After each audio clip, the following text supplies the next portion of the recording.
Well, here's Alvin, and he's going to describe his 1934 DeSoto Airflow Brougham. Right. And it's only one of four Yes. known to exist. Yes. And I'm not sure about the other three. I've seen one, and it needs to be restored. It's kind of rough. And then the other two I haven't seen, but I've been told by the Airflow Club, which I've been a member for years, that they're both in the same unrestorable condition. But this one's been, yeah, the other three that we know of through the club need to be restored. Oh, okay, that makes sense. All right. I don't know what their condition is, but this has been an ongoing thing for years and years and years, to restoration, to get this as near perfect as possible and original as possible, because it's a very rare car. And in fact, you'll never find another one like it. There's no way. But first of all, the engine has been rebuilt and it's been balanced. And this is a new head on this engine. This is a new casting that was made by one of the Airflow Club members. It had heads cast like the original, and you cannot tell the difference. It has all the correct markings and numbers and everything on it. It's aluminum. But it's aluminum, and it's better material than originally, because the alloys that they use now in aluminum, they don't deteriorate and fall apart like the older. So when was the engine rebuilt? How long ago? The engine was rebuilt approximately 3 years ago. Okay. And we might have put 200 or 300 miles on it since then.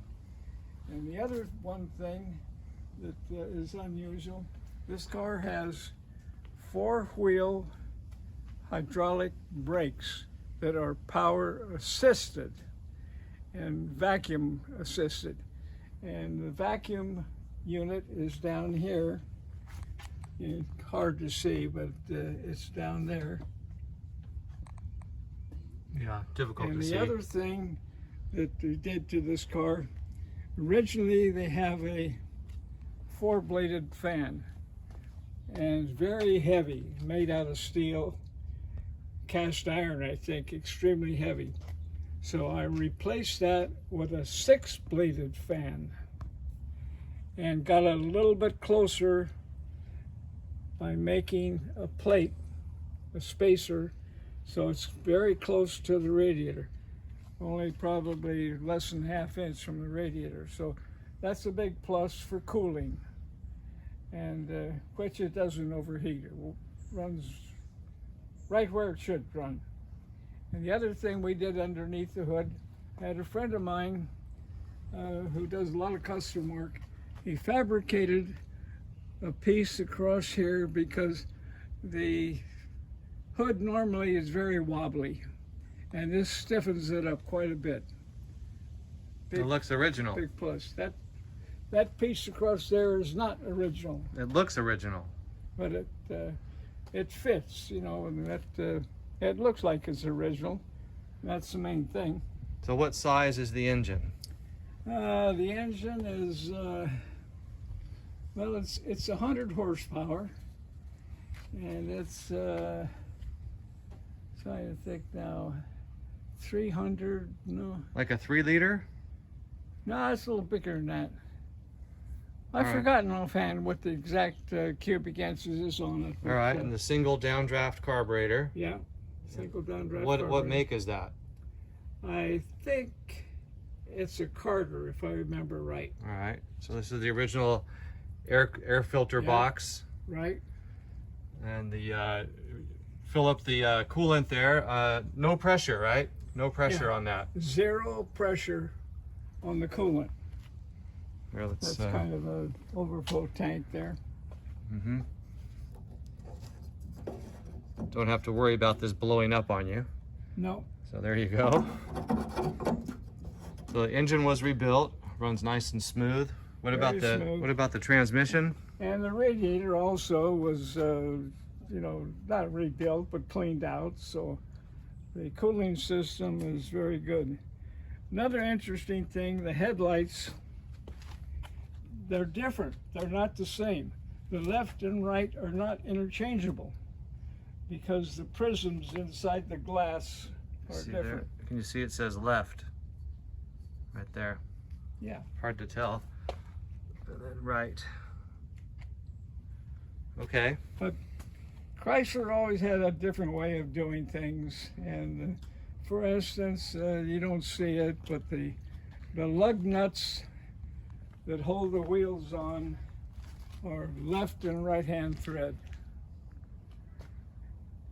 And they do that for a purpose, I guess, so that if the wheel's loose, it's not going to come off because the wheel rotates the same way that you tighten up the lug nuts. So you have to remember that if you change the tire wheel, if the one side turns left, the other side turns right, to take them off and put them back on the same way. Here's the pop-out windscreen. Both windshields crank out, open and close with the right here. Your handle crank. there on the dash.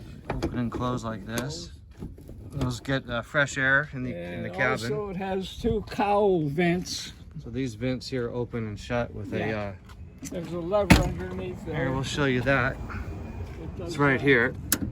That closes And it. you can see this here. We'll open it. Now it's back open again. So he was saying here that when you roll the window up and down, the entire window with the frame moves up and down. Right. So that's very unique. Chrysler engineering. Yeah. One thing I haven't mentioned, this car was designed in a homemade wind tunnel, and it was started in about 1929, I think, making ideas, to make a car streamlined so it goes through the air. Well, didn't they use the Wright brothers? And Orville Wright was on the design team. Okay, that's what I was getting at. Okay. Yeah. And so, all right. I guess he had quite a bit of say on what they did. Got the sill plates here. You got the big running boards. Yeah. So what about the seat frames here? What do you? Well, they call that deco art. Art Deco, or is that more like an Art aircraft? Deco, right. Sort of aircraft design, isn't it? Yeah. So, all right. There's the serial number there. And Okay. what else here? What about the roof up here? Well, that's an insert. They didn't have dies large enough to make a complete roof in those days. It was just way too expensive to try to make a whole top of a car. So they made the center section for several years. So this is a unit body construction? It has a frame, but actually, I guess what you call it, it was the first unit construction, but not completely unit, because it does have a frame under it. But the frame is not a big, heavy, robust frame, but only over the rear axle and over the engine where the frame is beefier. And the rest of it is pretty well supported by the body. All right. Being part of the frame. Right. Now notice, look at the rear axle back here, and the rear axle sits behind the rear passenger. So that's why you sit lower. Right. The passengers, well, front and rear, sit lower. Now this Because car before- has no trunk. But before, other cars, you would sit on top of the rear axle, right? That's right. So that's part of the engineering. You can see the skirts here. And what about the spare? They call it a Brougham, or is it like a town car? Because No. there's no trunk, is that? Well, there's no trunk on this car because it's a Brougham. It's more like a town car. It's a type of car that you would take, you know, you'd go to the opera. Right, So you're not going to go grocery shopping. No, no. All right. Look at this feature here. What do you call this? That's a fishtail. Fishtail, that's right. Yeah. You've got your tail lights here. And then this is the latch here. Yeah, that And this- takes the tire cover off. The cover, the shell comes off. And then this here Yeah, is a this key. folds down, and you have to make sure when you mount the tire that the valve stem is underneath this. So if you want to put air in the spare, you pull this down and it's underneath that little door. So what about the emblem or the logo for DeSoto? What's special about that? Nothing really, but that's just a coat of arms or something. But Well, all right, you've got the twin rear windows and the Yeah. spine here. they always had that spare between the two rear windows on this model. And this gas cap, you had that custom painted, didn't you?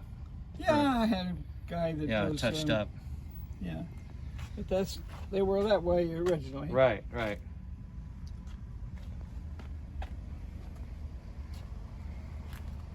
All right, and what about the dash and the instruments? Anything you can point out here? Nothing out of the Let's take a look here. ordinary, the usual.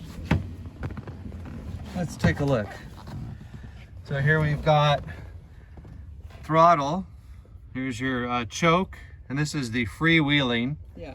So tell us about freewheeling. How does that work? Well, what it does is that when you let off the gas, it disengages the transmission, so you coast. Right. And it's not a very good idea. Of not course, safe. this car can handle it because it had four-wheel hydraulic brakes. Juice brakes, right? But it's not advisable. In fact, it was eliminated a year or two after that. Right. So here's the 3-speed transmission here. There's your e-brake. Handbrake. So here's your parking lights, dash lights, Right. the ignition, and it's a little courtesy light here. It's got these great gauges here, very Art Deco. That's the original instrumentation. Right. Those are hard to find, right? Those gauges? Yeah, I have a spare Yeah, set. he's got an extra set. But you can see you've got this 4-in-1 with your fuel, oil pressure, and then your amps, and then temperature. Gas gauge. This And is they a all seem to work. push button starter. Right. And then this here, That's an add-on. yeah, you added electric fuel pump. Electric fuel pump. Right. They had mechanical fuel pumps, but everyone always changes them over. This mechanical pump is still on the car, but we use the electric. Here, let's take a look here. We'll turn the ignition on, and you can hear it maybe. Yeah. Yeah, so you can hear it. Turn the ignition off. All right. Let's see if I can squeeze out of here.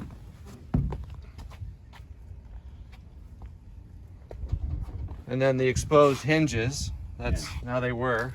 3 hinges. Yep, very robust and sturdy. So you have this one mirror here, Right. That's and the original. rear view in the car. in the rear view mirror. Yeah, inside the car. But these work really well, and this works nicely too. When you're driving, you get the air, the ventilation. Yeah, you have to remember that there was no air conditioning when these were built. In fact, they didn't have air conditioning cars until I think it was the late 30s, maybe 39 or 40. All right. What about the suspension? Anything unusual or unique on these DeSotos and Airflows? Not Nothing really. to speak of, other than the layout with the wheels being far out to the corners, right? Yeah, yeah. Pretty wide tread. But